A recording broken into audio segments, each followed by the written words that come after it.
Okay, so I found an old P.O.W camp about an hour out of Perth. It's a little bit run down, but it should be worth a look, so come and check it out.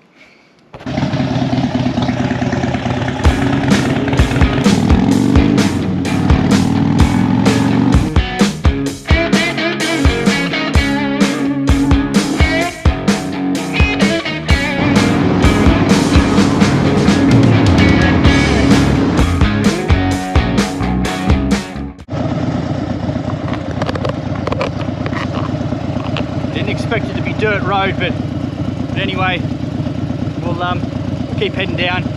We're on the right track. We're just going to take it easy.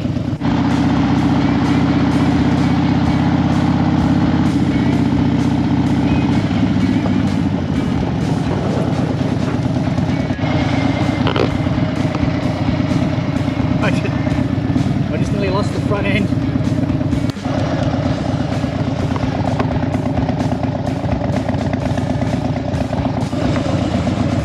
No idea where I am. Thick in the bush. It's all forest, dirt road.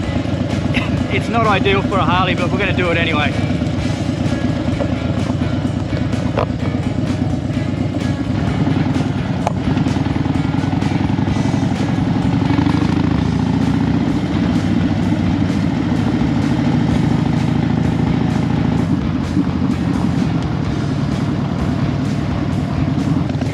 Okay, this is not ideal, but I've lost. I've got no idea where I am.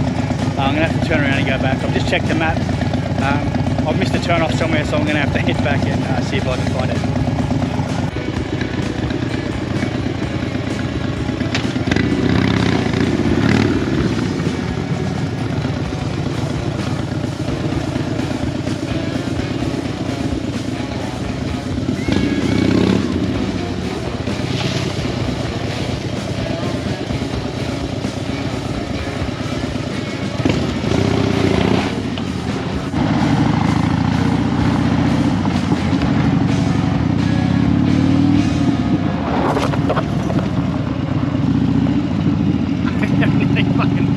Lost it again. I'm going to take it easy. Gravel's really loose. Whew.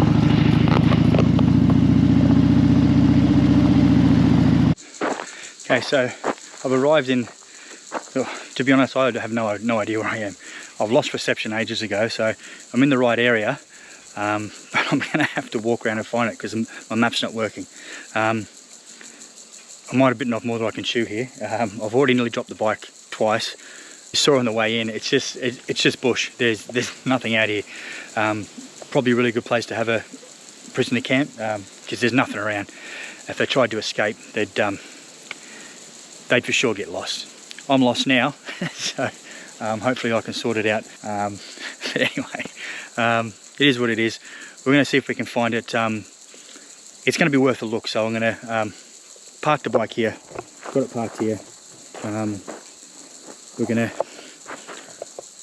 try and see if we can find it. All right, let's go.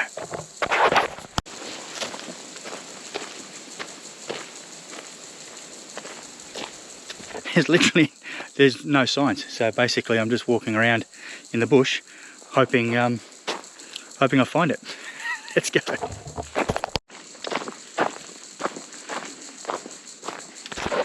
Oof. I don't want to run into that guy. That's for sure. I think I'll avoid him.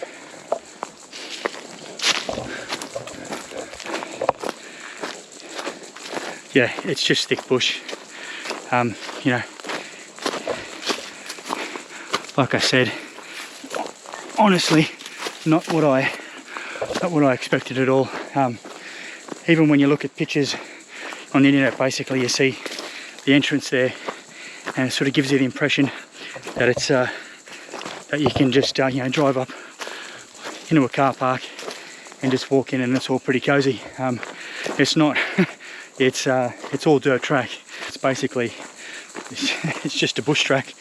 I'm literally walking in the bush, tripping over shit. So as you saw on the way in, it's all gravel.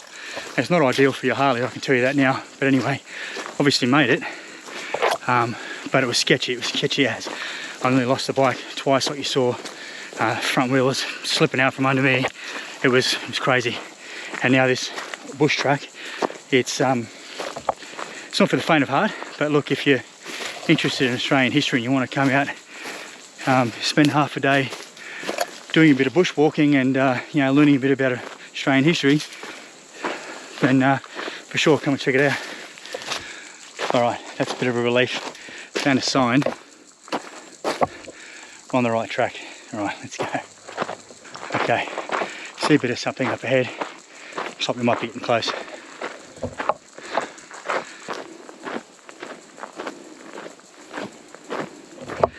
This looks like it.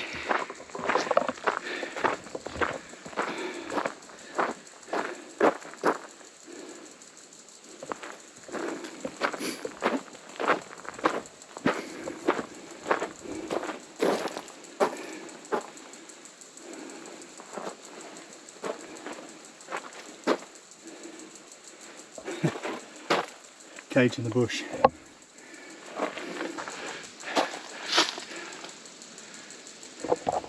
There's still remnants of the old barbed wire fences that were here.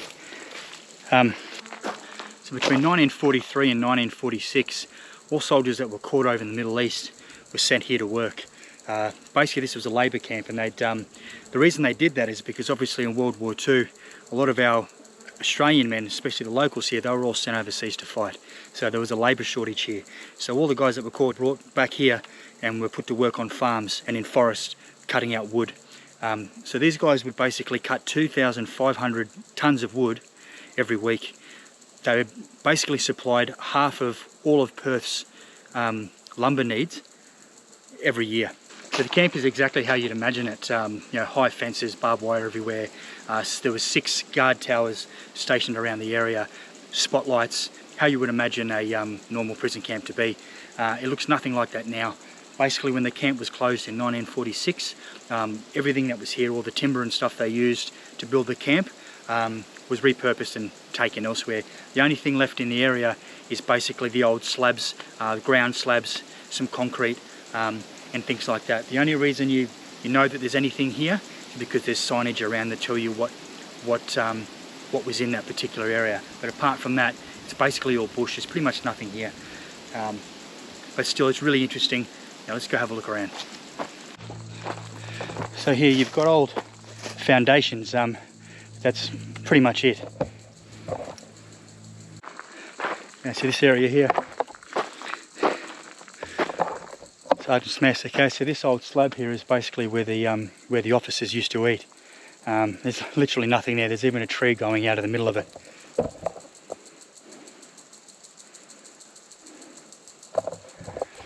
It's crazy. Literally nothing left here. If these signs weren't here, you'd have no idea. Here's a picture of some of the guys that were imprisoned here.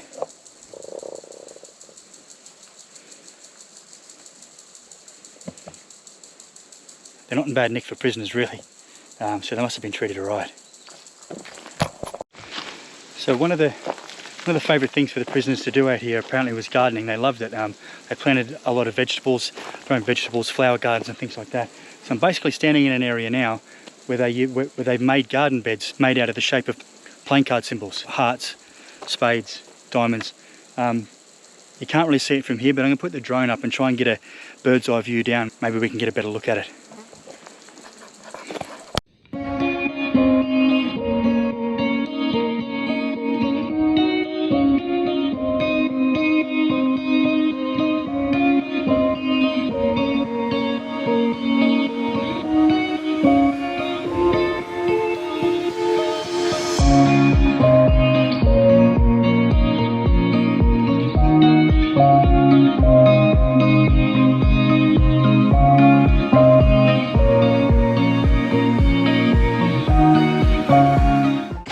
Yeah, honestly, it was a bit hard to see with the trees in the way. You could kind of see them.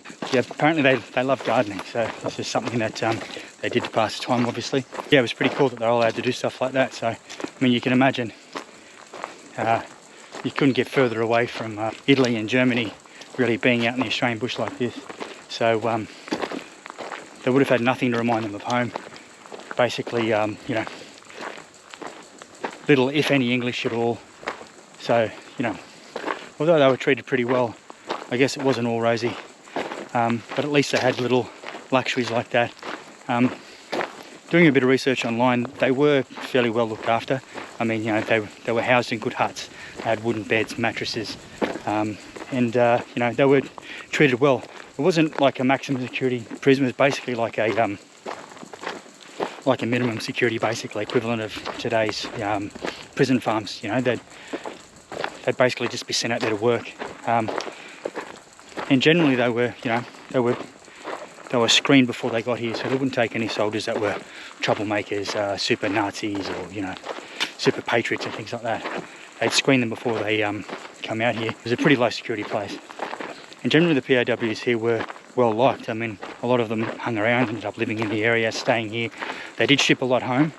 1946 from Fremantle Harbour. They actually trucked them from here to the harbour and then shipped them back home. But a number of them decided to stay, and they got on really well with the locals. So it wasn't uncommon back in the day, legend has it, to find the locals drinking with the enemy in the local dwelling up pub. It's pretty cool. If you're interested in history, if you like this sort of thing, definitely come and check it out. I found it pretty interesting. You know, it was a good way to spend half a day anyway. The ride was good, and you know, pretty much you get to learn a little bit about some Australian history. So yeah, definitely if you're around Perth, this would be one to come and see. Okay, so I'm back at the bike. I'm going to head home. I'm going to take it easy. Obviously, like I said before, I've only dropped the bike a couple of times. So anyway, it's been alright. I enjoyed it. It was a good ride out. It was time to head home.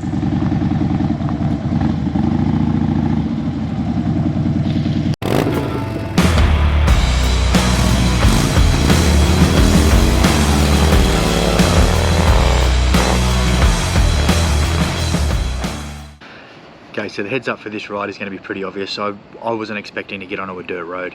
Just as you get out through Dwelling Up, just on the other side, the turn off going into the P.O.W camp, really loose gravel. So you just got to be really mindful of that. As you saw, I almost lost my bike twice. I'd be expecting to do some bushwalking as well.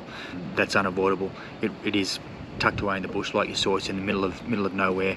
Also be mindful of that. I'd take some water with you as well. You are walking through the bush, obviously. And the other heads up would be just to let someone know where you're going. As I got out there closer to the P.O.W camp, I lost all reception, so there was no phone reception at all. The map stopped working. Probably would be a good idea just to let someone know where you're going and what time you're going to be back, in case anything goes wrong. They can come out and find you. So, but apart from that, I hope you enjoyed the video, guys. Plenty more to come. And if you like the video, please subscribe. Give me a thumbs up if you like it. And most importantly, as always, enjoy the ride.